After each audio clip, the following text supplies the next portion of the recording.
మన కాకినాడలో మన చెన్నై షాపింగ్ మాల్ ప్రముఖ సినీతార మృణాల్ ఠాకూర్ చేతుల మీదుగా రేపే గొప్ప ప్రారంభం. The Chennai shopping mall, main road, Kakinada. Hormuz జలసంధి సమీపంలో అమెరికా, ఇరాన్ మధ్య మళ్లీ ఉద్రిక్తతలు భగ్గుమన్నాయి. ఏప్రిల్ 8న ఇరు దేశాల మధ్య కుదిరిన కాల్పుల విరమణ ఒప్పందం ఉల్లంఘనకు గురైంది. తమ నౌకలు పౌర స్థావరాలపై అమెరికా దాడులు చేసిందని ఇరాన్ సైన్యం ఆరోపించగా, ఇరాన్ కవ్వింపు చర్యలకు పాల్పడటం వల్లే ఆత్మరక్షణ కోసం తాము దాడులు చేశామని అమెరికా సెంట్రల్ కమాండ్ స్పష్టం చేసింది. మరోవైపు తమ దేశంపై జరిగిన డ్రోన్ క్షిపణి దాడులను సమర్థవంతంగా తిప్పికొట్టినట్లు యునైటెడ్ అరబ్ ఎమిరేట్స్ శుక్రవారం వెల్లడించింది. హర్ముజ్ జలసంధి సమీపంలో తమ 2 నౌకలపై అమెరికా సైన్యం దాడులు చేసిందని ఇరాన్ ప్రధాన సైనిక విభాగం ఖతం అల్ అన్బియా సెంట్రల్ హెడ్ క్వార్టర్స్ ఆరోపించింది. వీటిలో ఒకటి జాస్క్ సమీపంలో ఉన్న ఆయిల్ ట్యాంకర్ కాగా, మరొకటి యుఏఈలోని ఫుజైరా వద్ద ఉందని తెలిపింది. ఇది ఉగ్రవాద చర్య అని ఇరాన్ మండిపడింది. అమెరికా చర్యలకు ప్రతిగా బాలిస్టిక్, యాంటీషిప్ క్రూయిజ్ క్షిపణులు, డ్రోన్లతో అమెరికా యుద్ధ నౌకలపై దాడులు చేశామని Islamic Revolutionary Guard Corps Navy commander తెలిపారు. ఈ దాడుల్లో అమెరికా నౌకలకు భారీ నష్టం వాటిల్లిందని, 3 అమెరికన్ యుద్ధ నౌకలు అక్కడి నుంచి వేగంగా వెనక్కి తగ్గాయని ఇరాన్ ప్రకటించింది.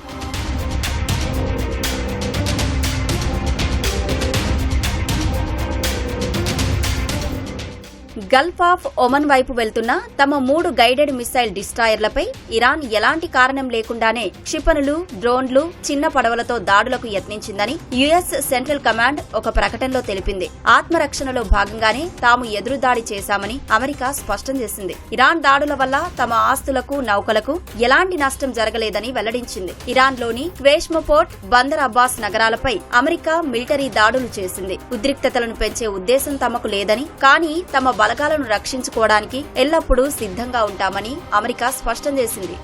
మరోవైపు తమ దేశంపై జరిగిన డ్రోన్ క్షిపణి దాడులను సమర్థవంతంగా తిప్పికొట్టినట్లు యునైటెడ్ అరబ్ ఎమిరేట్స్ శుక్రవారం వెల్లడించింది. ఈ దాడుల వల్ల యుఏఈలో ఎలాంటి ప్రాణ, ఆస్తి నష్టం జరిగినట్లు సమాచారం లేదు. గాల్లోనే క్షిపణులను అడ్డుకున్నందున కింద పడిన వాటి శకలాల దగ్గరకు వెళ్లొద్దని, ఫోటోలు తీయవద్దని యుఏఈ రక్షణ మంత్రిత్వ శాఖ స్థానికులను హెచ్చరించింది.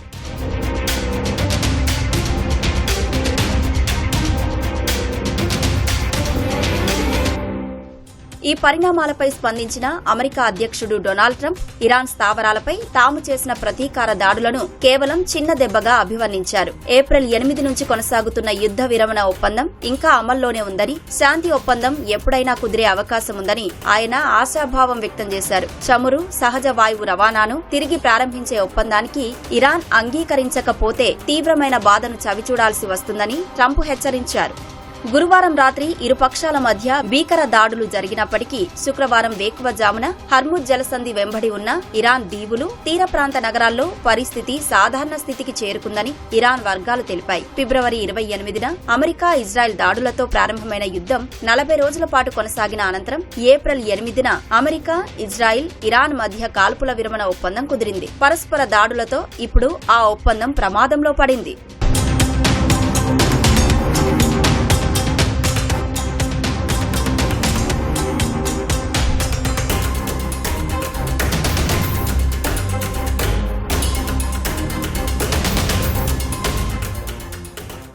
మరోవైపు ప్రపంచ వాణిజ్యానికి, ముఖ్యంగా చమురు రవాణాకు అత్యంత కీలకమైన హర్ముజ్ జలసంధిపై పూర్తి నియంత్రణ సాధించేందుకు ఇరాన్ వివాదాస్పద అడుగు వేసింది. ఈ జలసంధి గుండా ప్రయాణించే వాణిజ్య నౌకలను తనిఖీ చేసి వాటి నుంచి పన్నులు వసూలు చేసేందుకు పర్షియన్ గల్ఫ్ స్ట్రెయిట్ అథారిటీ పేరుతో ఒక కొత్త ప్రభుత్వ సంస్థను ఇరాన్ ఏర్పాటు చేసినట్లు లాయిడ్స్ లిస్ట్ ఇంటెలిజెన్స్ అనే షిప్పింగ్ డేటా సంస్థ వెల్లడించింది. ఇరాన్ తీసుకున్న ఈ నిర్ణయంతో పర్షియన్ గల్ఫ్ లో వందలాది వాణిజ్య నౌకలు సముద్రంలోకి వెళ్లలేక నిలిచిపోయాయి. వాస్తవానికి ఇరాన్ ఈ జలసంధిని దిగ్బంధించగా అమెరికా ఇరాన్ పోర్ట్లను బ్లాక్ చేస్తోంది. దీంతో ప్రపంచవ్యాప్తంగా ఇంధన ధరలు ఆకాశాన్ని తాకుతున్నాయి. ఇంధన సంక్షోభం తలెత్తే ప్రమాదం ఉండడంతో దక్షిణ కొరియా లాంటి దేశాలు గ్యాసోలిన్, పెట్రోలియం ఉత్పత్తుల ధరలపై పరిమితులు విధించాయి. అంతర్జాతీయ సముద్ర జలాల చట్టం ప్రకారం శాంతియుత ప్రయోజనాల కోసం ప్రాదేశిక జలాల గుండా నౌకల రాకపోకలను దేశాలు అనుమతించాలి. ఇరాన్ డిమాండ్లు అంతర్జాతీయ చట్టాలను ఉల్లంఘించడమేనని నిపుణులు స్పష్టం చేస్తున్నారు. ఇరాన్ కు టోల్ చెల్లించే షిప్పింగ్ కంపెనీలపై